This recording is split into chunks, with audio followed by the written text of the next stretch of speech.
Bonjour à tous, c'est l'hippodrome de Feurs dans la Loire qui sera le théâtre du Quintet ce lundi. Un Quintet réservé à des chevaux relativement bien connus du grand public et qui vont en découdre sur la longue distance de 3500 mètres. Pour en parler, je suis en compagnie de Thierry. Salut Thierry. Bonjour Guillaume.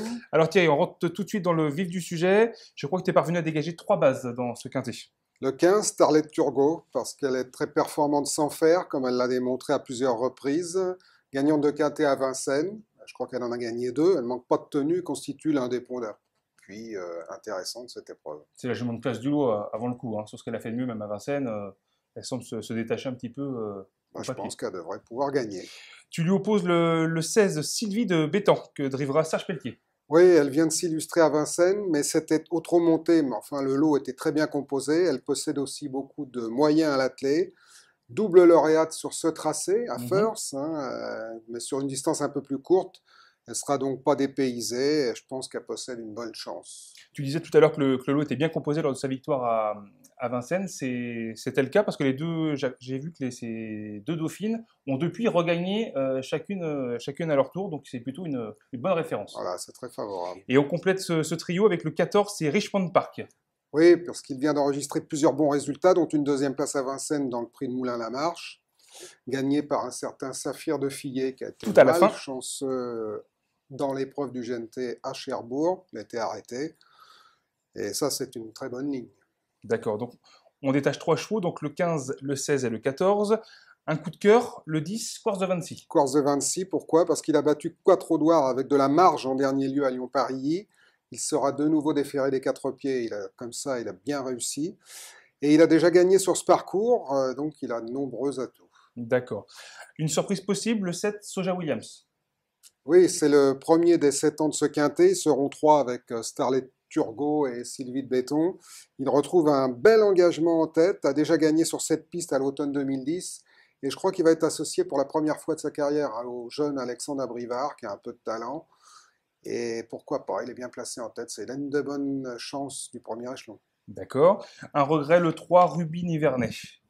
En regret, oui, bon, il a surpris à 96 contre 1 dans un quintet fin avril à Lyon-Paris. Depuis, il n'a rien fait de bon, mais on peut toujours s'attendre à ce qu'il ressorte du lot et réapparaisse à la surface à grosse cote une fois de plus. C'est vrai qu'il aura l'avantage. Ça peut être un regret, oui. Sur le tracé de Feurs, qui est un tracé un peu particulier, il aura cet avantage de partir au premier poteau, ce qui peut lui être Voilà, ce qui peut avantageux. lui être favorable. Des impasses possibles? Oui, on complète la sélection, après on verra ça. Donc les impasses possibles, alors il y en a 3 à mon avis, minimum. Le 5, Pépito des Loges, qui n'a pas pris une boîte d'allumettes depuis le mois de juin. Le 13, Québec de Tillard, c'est un cheval monté. Et le 17, Péon Forclora, qui est bien engagé, certes, mais qui a 10 ans et dont la forme est plutôt sujette à caution. D'accord. Donc Thierry, on se penche sur ton pronostic. Donc tu as fait confiance au 15, Scarlett Turgot, le 16, Sylvie de Bétan, le 14, Richmond Park, le 10, Quartz de Vinci, le 7, Soja Williams, et tu le complètes avec le 12, Rick Deval. Rick Deval, parce que moi j'aime bien l'entraînement de Benjamin Goetz. Il vient de recevoir ce cheval-là. Il a fait une rentrée après une longue absence. Il l'a mis un peu à sa main. Il a pas mal fini l'autre jour pour sa première apparition. Voilà, sa première tentative en sa compagnie. Bon, il sera ferré encore, il faudra peut-être attendre de le voir déferrer, mais enfin, il peut d'ores et déjà créer une petite surprise, venir terminer 4e, 5e. De toute façon, c'est un cheval qu'il va falloir suivre parce qu'il ne l'a probablement pas acquis pour rien. Moi personnellement, j'aime beaucoup la candidature de ce numéro 12, Rick Deval. Ensuite, le 11, Quattro d'Art, on en a plus ou moins parlé tout à l'heure. Oui, alors lui, 6e de l'une des épreuves, c'est-à-dire le Critérium de Trot de Lyon-Paris, référence de ce quintet. Il vient de n'être devancé en dernier lieu que par Quartz de Vinci, et il a de nouveau sa chance pour les accessibles. D'accord. Et Thierry, tu complètes ta sélection avec le 2, Royal Jazz, qui a rejoint récemment les box de Yannick Alain-Briand. Oui, c'est le premier atout dans cette épreuve de Yannick Alain-Briand qui présente aussi Scarlet Turgot. C'est pas un mauvais cheval, il sait finir ses courses, il a l'avantage d'être déféré des 4 pieds. Je crois que l'entraîneur est assez chaud et donc il peut venir jouer les troubles faites. En fait. D'accord, confié à Yvan Lacombe, l'un des hommes de confiance de Yannick Alain-Briand.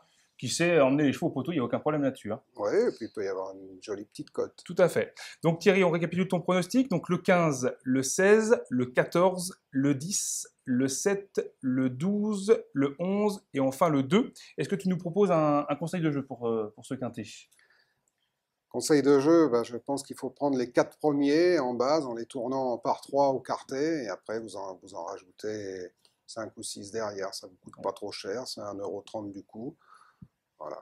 Bon, ah bah, allons-y pour ça alors. Merci Thierry. Et puis bah, bon jeu à tous. À très bientôt. Au revoir.